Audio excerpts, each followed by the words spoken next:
Welcome to the Power of Design podcast, where we have inspiring conversations that explore the intersection of architecture, construction, and real estate, so we can understand the dynamics and trends that shape an exciting and powerful built environment. This is your host, Jack Osa. In today's episode of The Power of Design, I'm talking to Cameron Barradale. Cameron is a landscape architect and urban planner with SOM, an international architecture and urban design firm. Cameron is a goal-oriented and consistent design professional who wants to bring his global project experience and expertise to the Southeast. During our conversation, we talk about making good decisions to plan your career path and what makes a city landscape special, and also the power of design in the urban environment. This is my conversation with Cameron. Cameron, welcome to the Power of Design podcast. How are you today? I'm doing great. I'm happy to be here. Cool. Cameron, you have experience working in urban design projects in large cities and other countries like China. What have you learned is the single most important decision a city can make to create a dynamic and exciting urban environment?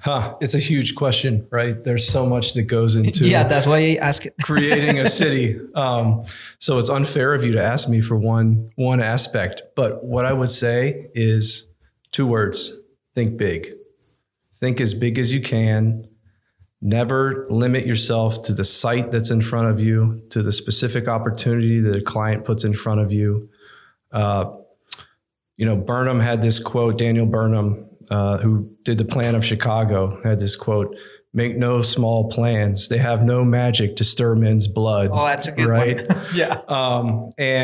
Being in Chicago for so long and I worked in the office building where he drew the plan of Chicago up in the penthouse. I really take that to heart. So whenever an opportunity comes in front of you, or whenever there's an opportunity to create something that's not there yet, that people haven't thought of, think as big as possible, think at the largest context possible, think about how to connect as many pieces possible through your specific design opportunity and do it and follow through. Yeah, and especially because of the scale, the effort, if you're going to go through that process, you might as well do it right the first time. Well, I think that cities are such dynamic environments, and the way that zoning works, the way that development works, it is ownership. It's parcel by parcel. It's piece by piece, zone by zone.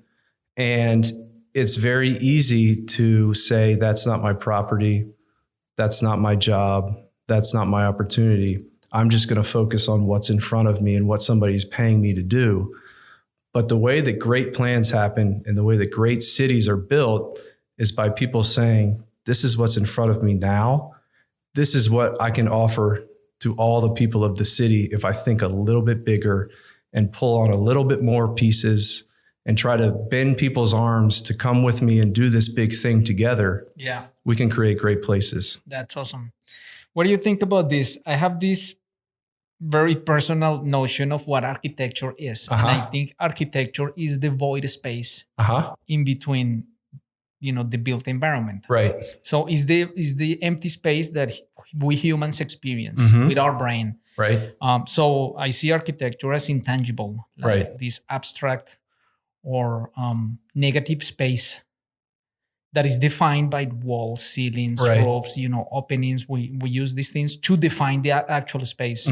So if I overlay that on a city design, would you say that the design is the empty space between buildings and Well, I look at it totally differently because I'm a landscape architect by training, right? I'm a licensed landscape architect that has kind of evolved into an urban designer. And I think that the form actually is the empty space, which is not really empty space. It's actually where everything is colliding in our cities. And it's the fabric that makes places special. So when I look at how cities come together, how they're designed, the open space, the places between are the places that hold it together and make it special. Yeah. When you're in a building, you're going to a place and you design it in a way that's really nice, that people want to be, that people want to occupy. But those places out in the city where you're walking around, where you're on the streets, you're in the plazas, you're in the parks, those are the places where I think the major focus needs to be in building cities. Yeah. That's the fabric that binds us together. That's what makes it special. Sure. Tell me about yourself. Where did you grow up? So I grew up in Richmond, Virginia, born and raised in Richmond, Virginia. My family's still there. I'm the one that escaped. So went to Richmond, or grew up in Richmond. I had a pretty typical childhood. Grew up in the west end of Richmond, for anybody that knows Richmond, in the suburbs. Went to a military Catholic day high school, which I was told was the only one in the country that had those three aspects to it. Who knows? But that was kind of my high school education, and really interesting. Taught me a lot, and kind of set me on the right trajectory to go to undergrad. Ended up going to Clemson. I had three qualifiers for my college selection: public university, cheaper, right, than a private institution. Landscape architecture, had to have landscape architecture, and had to have a good football team. Yeah. So those were the three. So Virginia Tech, Auburn, and Clemson were my finalists. I chose to go to Clemson because I had family that had attended Clemson, and they loved it. And so that's where I ended up. Had a great 5 years at Clemson. After Clemson, moved to Charleston, worked for a landscape firm down in Charleston. So I got a degree in landscape architecture from Clemson, 5-year program. Moved down to Charleston and worked for a firm called Design Works for a year, which was an incredible firm, led by some incredible people. It was about 25 to 30 individuals at the time I was there, right on King Street in downtown Charleston. I lived across the street, so I'd walk through an alley to work and walk back for lunch every day. My commute was like 40 seconds. Yeah, That's nice. It was that kind of life down on King Street and Burns Lane in Charleston. And we did a lot of traditional landscape architecture, but we also did a lot of planning. So it was kind of that fusion of landscape and planning, which is what I do now. Mm-hmm. So it was a great start for me. Two of the firm leaders were Harvard GSD graduates in the MLAUD program, which is Master of Landscape Architecture and Urban Design. So they were landscape guys that focused on bigger scale stuff. Yeah. Did that for a year and then moved back to Richmond when one of the principals started his own firm in Richmond from the firm in Charleston.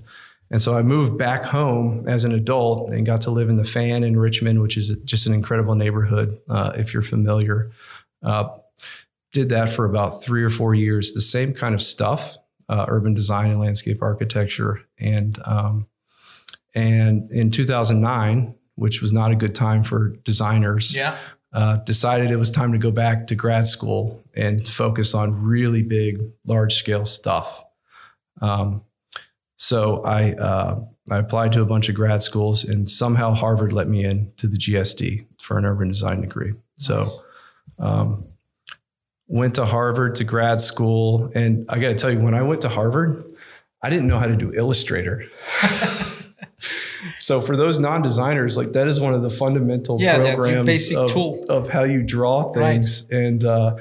And because in the South, up to that point, it had all been hand drawing. Mm-hmm. So we weren't doing Illustrator drawings. We were hand drawing our master plans and all that kind of stuff. And so I walked into the GSD, the Graduate School of Design, the first day, and I was already at a disadvantage because I didn't know how to draw anything the way that the professors were expecting us to do it. So anyway, I made my way through that, and it was such a great experience. And after that, in my second year, one of the professors was Phil Inquist, who was the design partner at SOM in Chicago. And at the time, I was actually dating my now wife, who was living in Chicago, long distance. Mm-hmm. So I took Phil's studio, and it was like a year-long interview to get a job at SOM in Chicago to join my girlfriend, now wife, in Chicago. And so it all worked out. So I ended up at SOM in Chicago. Wow, that whole journey kind of was perfect timing for me. And a really fortunate experience. Nice. Tell me about SOM. I know, when you're in the architecture world, you know about the big firms, and, SOM is very respected and a great firm, great design, great history, great buildings. Yeah. But it's not very famous for landscape architecture. Yeah, and it's still not. Yeah. Yeah. Tell me about that. SOM is it's Skidmore, Owings and Merrill. Those were the names of the original three partners. It's about 85 years old. And what I always tell people that aren't familiar is if you think about the Hancock Building in Chicago, the Sears Tower in Chicago, the Burj Khalifa, Dubai. Oh, yeah. The One World Trade Center in New York. Those are all SOM buildings. So SOM is famous across the world for the skyscraper. But we also have an incredible urban design practice, which is called the City Design Practice, which is about 120 people across all of our global offices that focus on larger scale urban design, multi-block, multi-program, large-scale mixed-use projects. And that's on all our offices. So Dubai, Shanghai, Hong Kong, San Francisco, New York, Washington, London, Chicago. That's it, right? I think. You tell me. And so I'm a part of that. And so that is a collection of individuals. It's planners, landscape architects, strategists, architects, obviously, but we look at bigger scale problems and how all these different programs in the city come together to create great places. Yeah. So it's outside of the building. Nice. Walk me through like a typical project. How's that journey since you first heard about it, or even trying to get the project? How is that process? Well, I think that the strength of SOM is we've been doing it for so long that we understand how to pull a lot of different threads together. Yeah. So the architecture, the programming, the initial concepts, the landscape architects, we're really good at pulling all those team members together to create a place. Mm-hmm.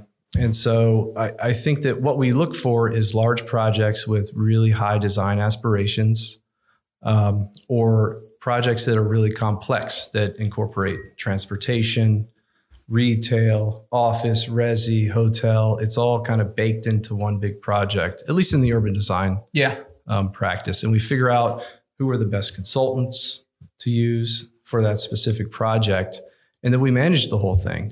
There are times when we know about projects that need a certain type of client, a certain type of developer, where we'll say, okay, hey, we know that this project's going to happen. It's a public-private project in Charlotte.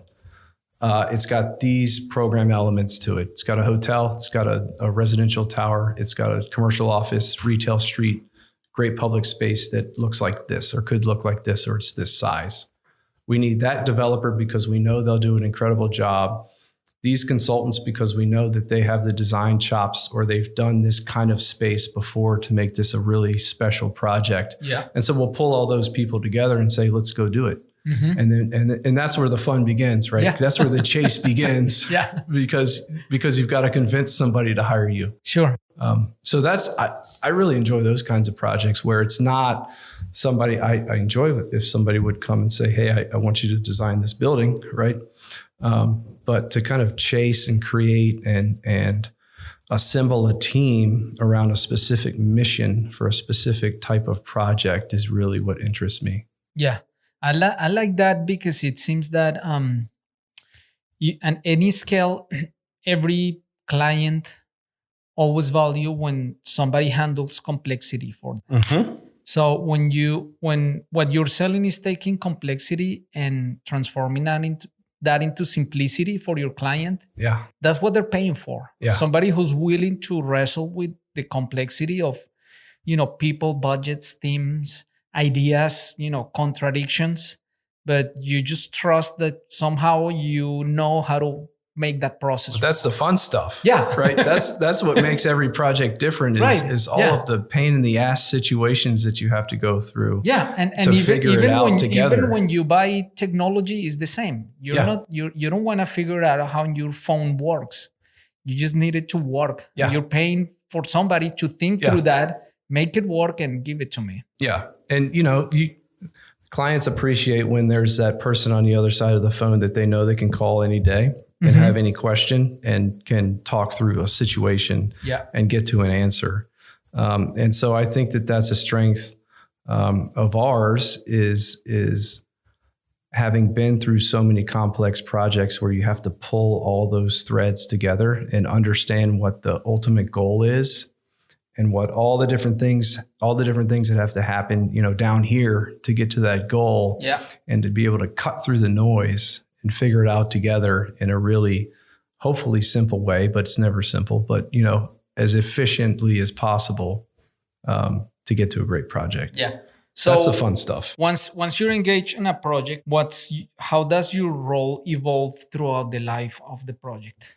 So like I mentioned, I love to come in at the front end before it's even a project. And I love to create projects, say, hey, there's this opportunity here.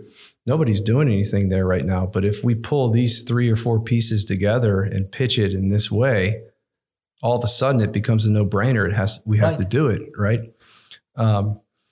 So coming in at the very beginning and bringing a client along that can do it, and figuring out, okay, is it a feasible project for you, right? Do the financial terms work?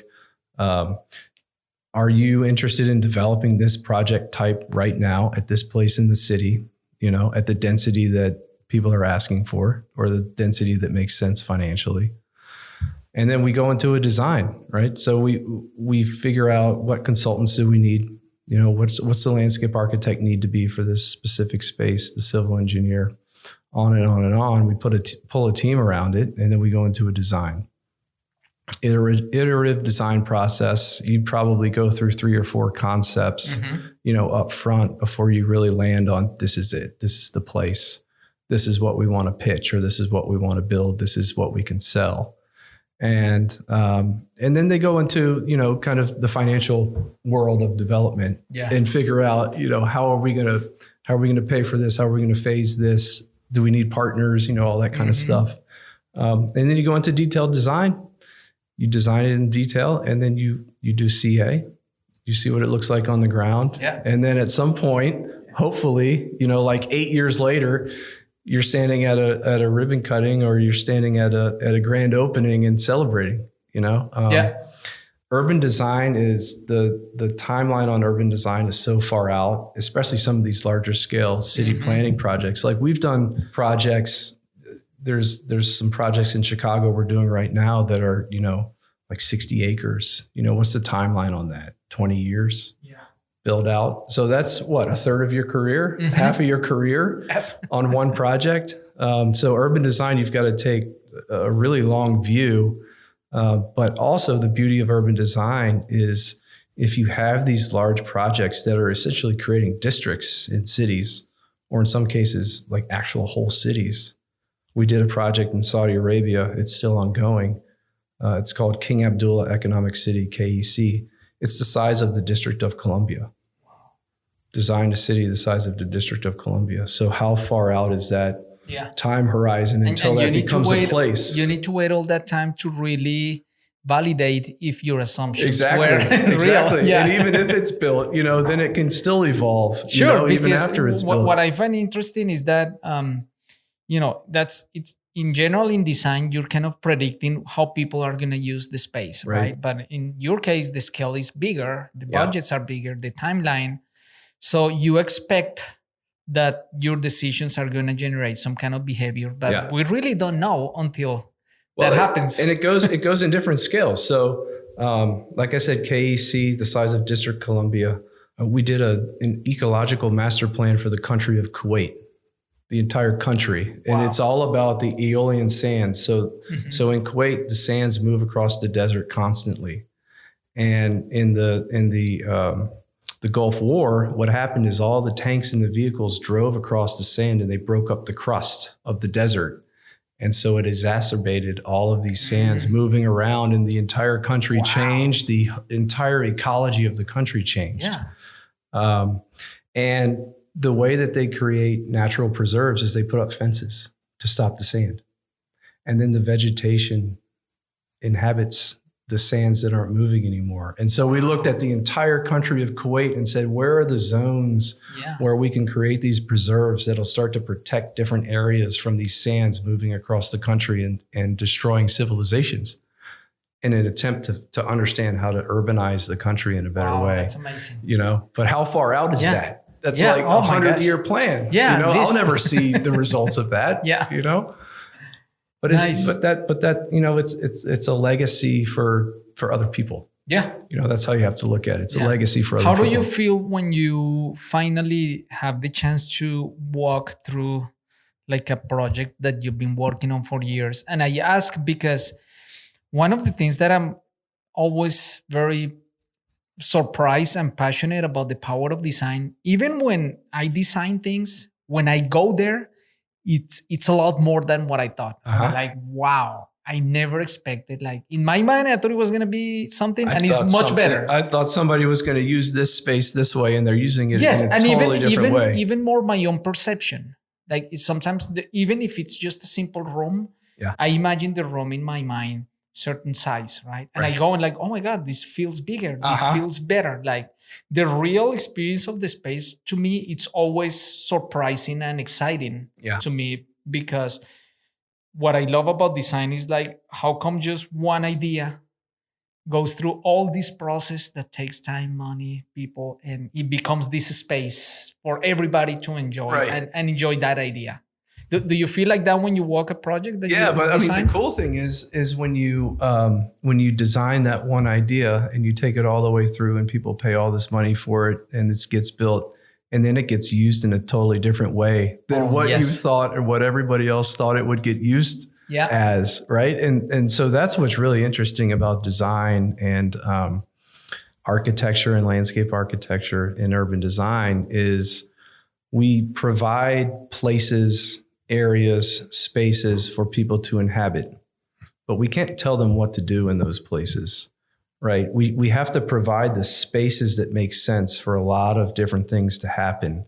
And so you have to understand what that line is between space making and the actual physical project that you are in detail designing, and where you have to have some restraint to let things actually happen on their own, and where you can really hammer home programming, right? And so, and that's a really interesting piece of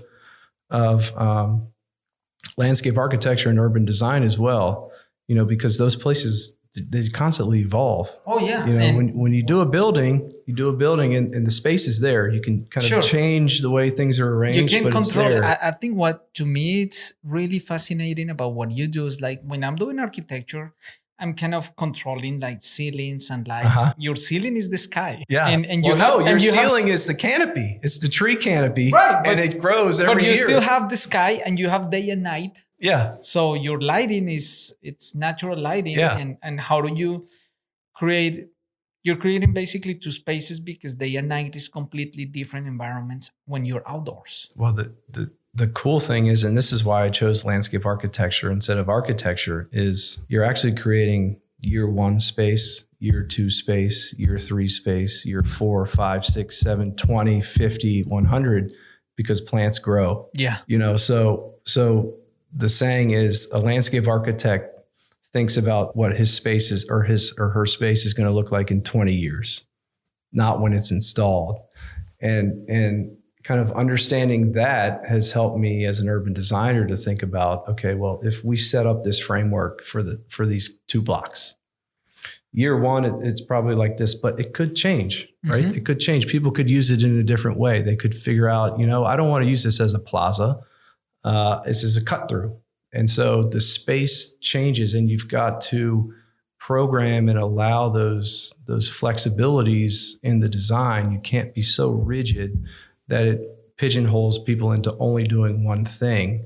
Because that's not how cities work. That's not how people work. There's a plaza in Chicago where they did a Picasso sculpture, a big, huge Picasso sculpture, beautiful sculpture. And the cool thing is the kids slide down the sculpture. They use it as a slide because there's this rail, there's this kind of surface that slides all the way down into the ground. And so who knew? A Picasso sculpture in a plaza, a very formal kind of concrete plaza in front of a building would become a slide.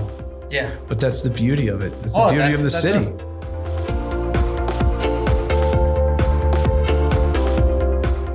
We'll be right back with more from the Power of Design podcast. The Power of Design podcast is brought to you by OSA Studio, a multidisciplinary design firm focused on creating impactful experiences through the power of design. We partner with our clients to create buildings, interior spaces, brands, and strategies that help you deliver a successful project. As a minority-owned firm, we are committed to building a diverse platform of curious and driven design professionals so we can together pursue our full potential. For more information, please visit us at www.osastudio.com. And it even makes sense when you think about Picasso because it's very childlike, playful. Right? When you see it's playful, so it makes a lot of sense that it will generate that kind of behavior. Yeah, no, I love it. You think about Millennium Park, and I don't know if you know Millennium Park well, but that was right in front of our office in Chicago, and we did the framework plan for it. But the framework was basically paths and rooms for different kinds of places. And then we invited landscape architects and artists to come and fill those rooms. So Frank Gehry, Jaume Plensa, Kapoor, and GGN, the landscape architects, filled those rooms up with their own expressions in their own places.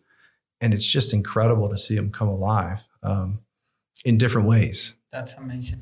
Yeah, it's cool. So Cameron, you had like a really impactful career, and like it sounds really cool, like advancing. Well, those are your words. Yeah, I know. Tell me more about yourself. I know those things don't happen by accident. You really need to be, disciplined. You need to be focused on your goals. You need to have things in line. How do you prepare and get ready to pursue your goals? Well, that's a good question. For me, I'm always, I think way out in the future. So you've got your day of work that you've got to do. You've got your projects that you're working on, but I think there are career aspirations and things you want to accomplish, kind of writ large, that you've always got to keep in the back of your mind, right? So when I was in Richmond working, I knew that I wanted to pursue larger scale projects that had an impact on more people and that could accomplish more if they were seen to fruition, right? So that's kind of why I went to grad school and landed at SOM in Chicago. At SOM in Chicago, I was really fortunate. I learned under Phil Inquist, who was kind of a master of urban design in my eyes. And really created the urban design practice at SOM. And that's where that whole think as big as you can thing comes from, right? So do you think that you are quick to adapt and learn, do what needs to be done, and then... I think I have to be. You ask for the next level? I think I have to be. Yeah. I mean, I'm ADHD guy, right? Yes. I've got to, I have to be constantly kind of evolving and learning, or being stagnant or doing the same thing over and over again just doesn't work with me. Yeah. Even at an hour by hour basis when I'm sitting in my home office, right? I'm the kind of guy that goes hard for 40 minutes and then looks at an article for 10 minutes and then says hi to his kids for another 5 minutes, you know? And so kind of keeping those big goals in mind. What do you want your career to be? What do you want to accomplish? Who do you want to impact?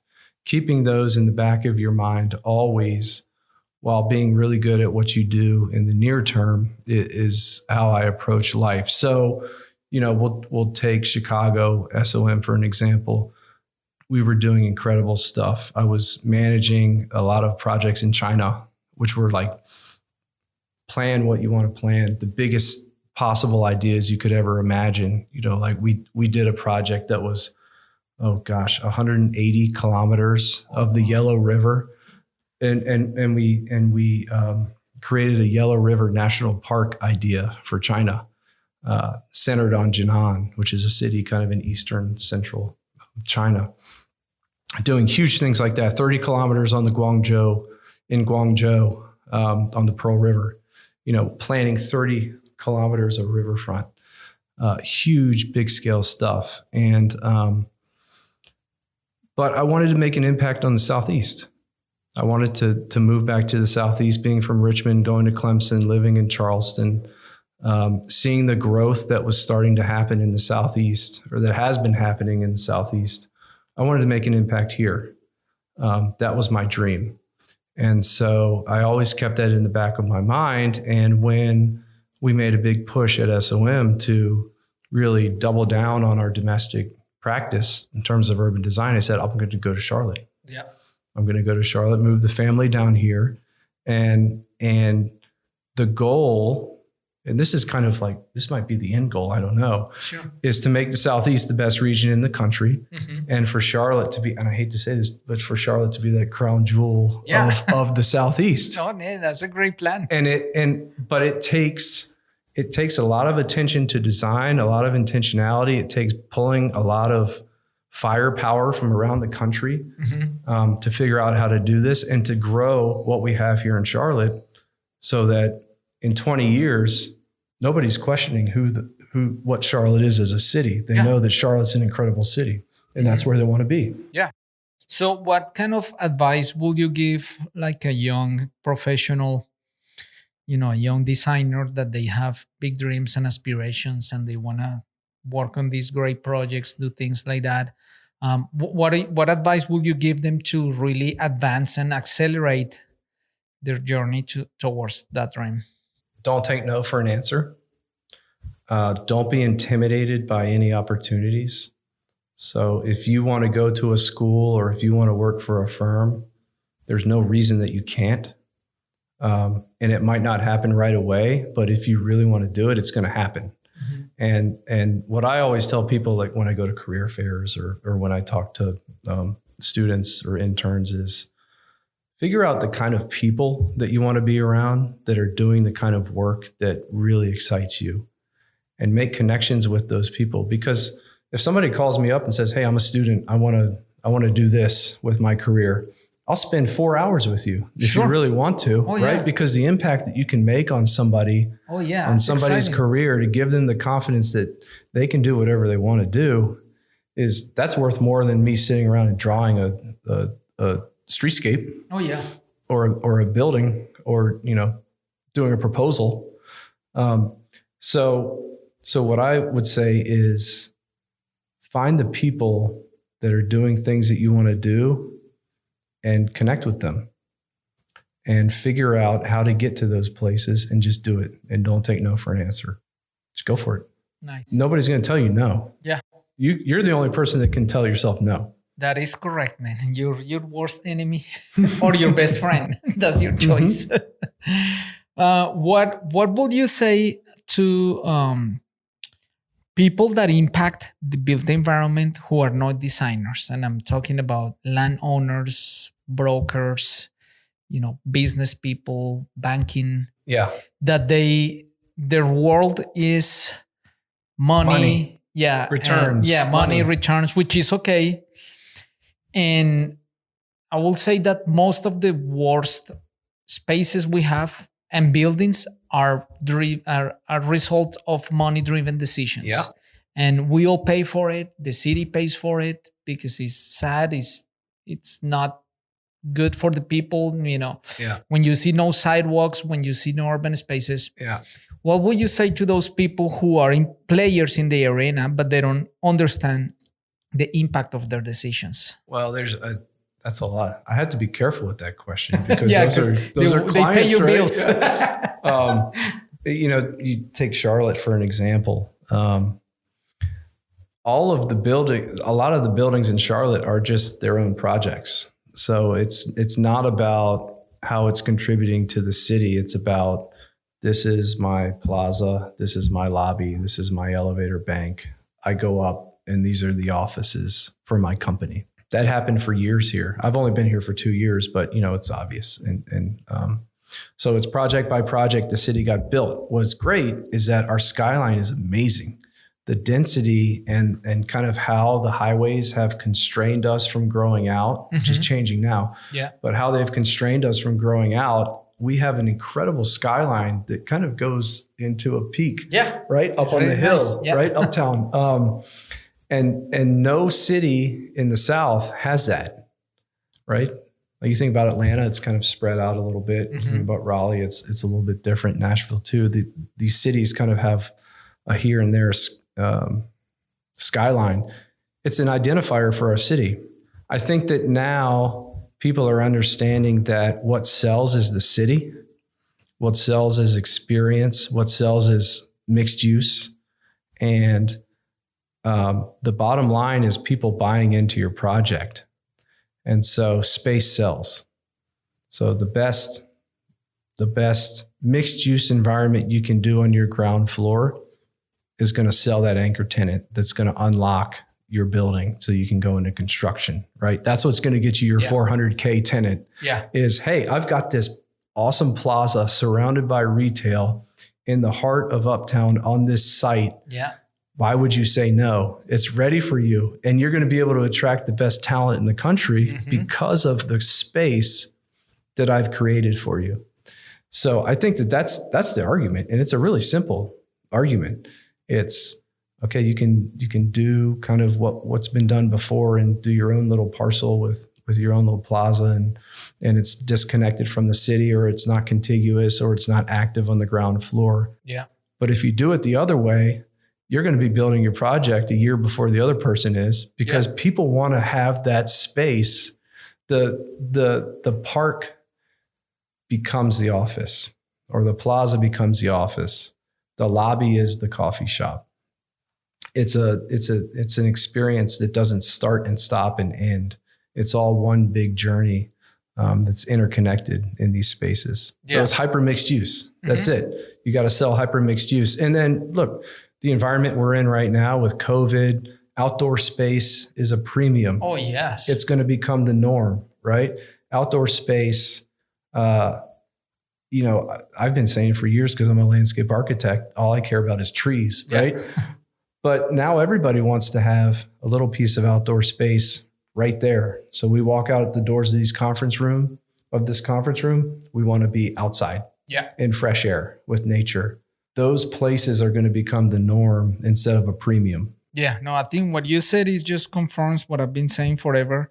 Good design is good business. Yeah, it is.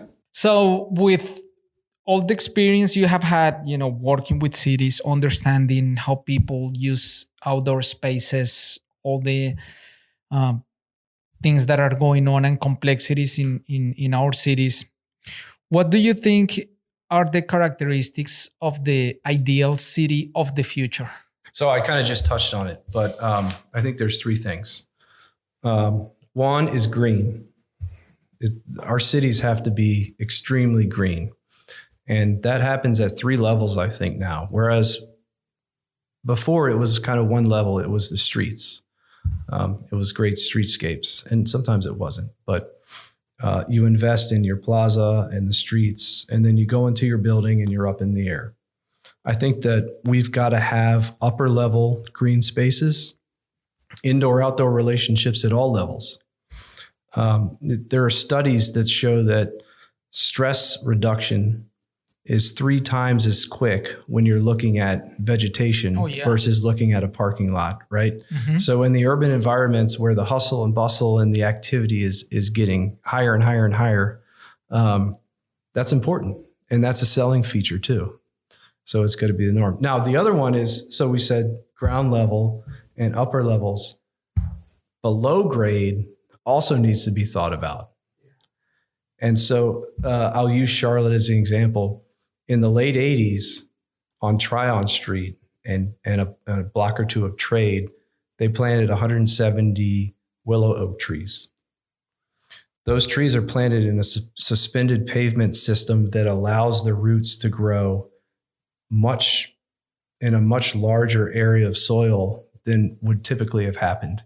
That's why we have our amazing willow oaks on Trade and Tryon, because they thought about what was happening below the sidewalk and how what those trees needed to grow. And they've gotten 40 feet, 50 feet in places. That's a signature of our city. Oh my gosh. And it's awesome. Because somebody thought a little bit more about what trees needed biologically and what needed to happen underneath the sidewalk to make that happen.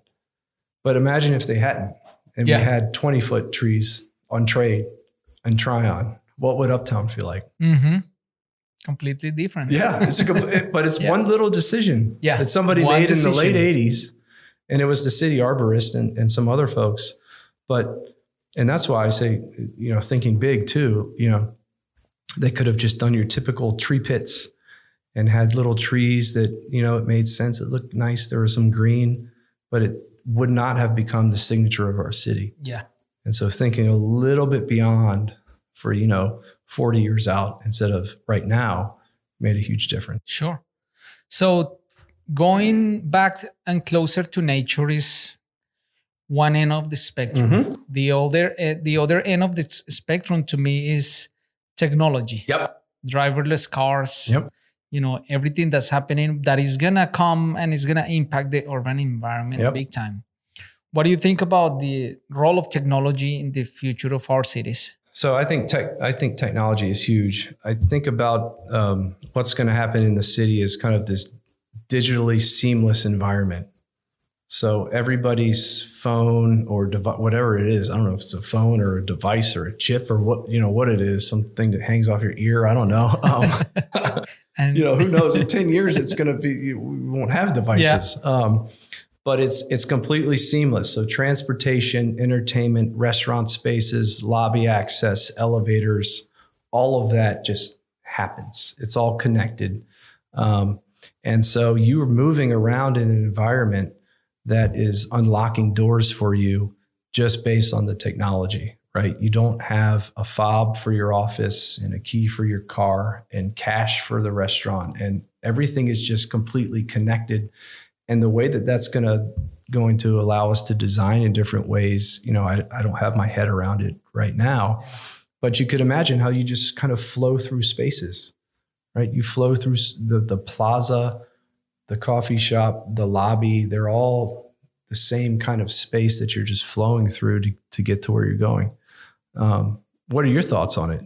Oh, because I know you have a lot of thoughts on it. More than I do. I'm a tree guy. What I think is interesting is that, I see nature on one end, which is, basic, plants, humans as we are naked. That's us. And then there is technology, which is machines, computers. And that seems to push toward the other end, which is like we're becoming more like dehumanized because it's more machine-like. But those both ends are pulling each other. Yeah. Like we need both. We do need both. So to me, the ideal place is where those two ends meet. Right. Right. They go around and it's all this like green experience, like we're in nature, but technology is part of it that technology is just allowing our experience to be more natural. Yeah, I agree. Well, that was my third thing is hyper mixed use. Right. So everything is a combination of things. So your lobby is the city, right? There's no formal lobby, right? You're in the city and then you're in your office. The park is your office. So maybe you don't have a glass cubicle. Maybe you've got a small space and then you're out in a plaza or in a park that's completely connected via Wi-Fi.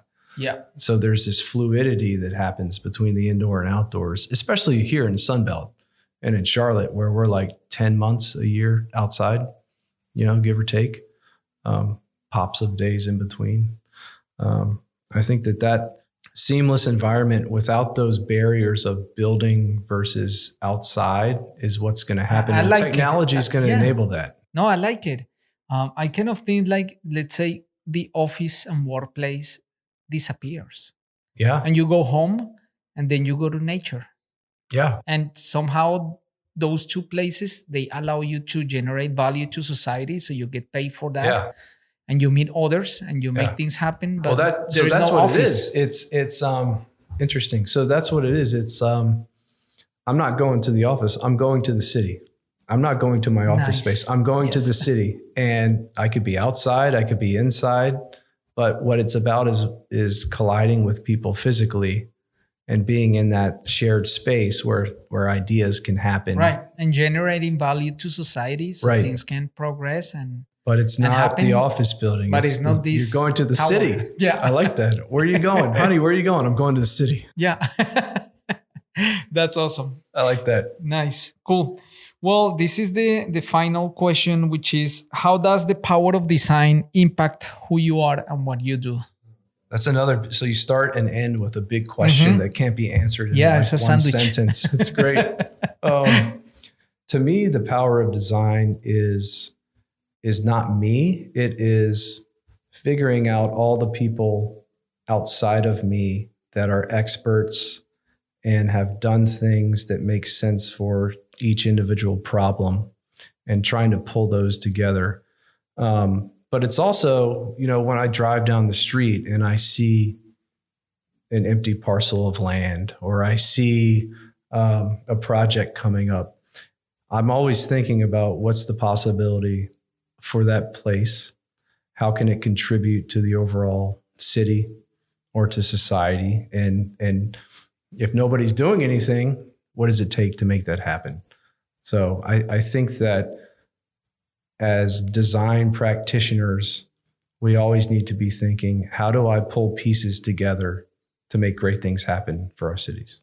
That's awesome. After this podcast, I'm going to think big in everything I do.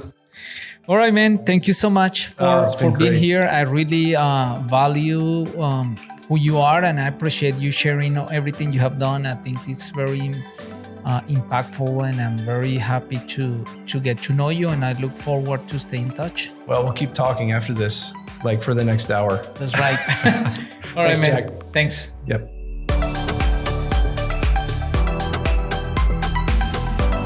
Thank you for listening to the Power of Design podcast. Remember to rate and review on Apple Podcast, Spotify, or wherever you listen. Find out more about Jack and Osa Studio at osastudio.com and follow us on Instagram at the Power of Design podcast. Thank you.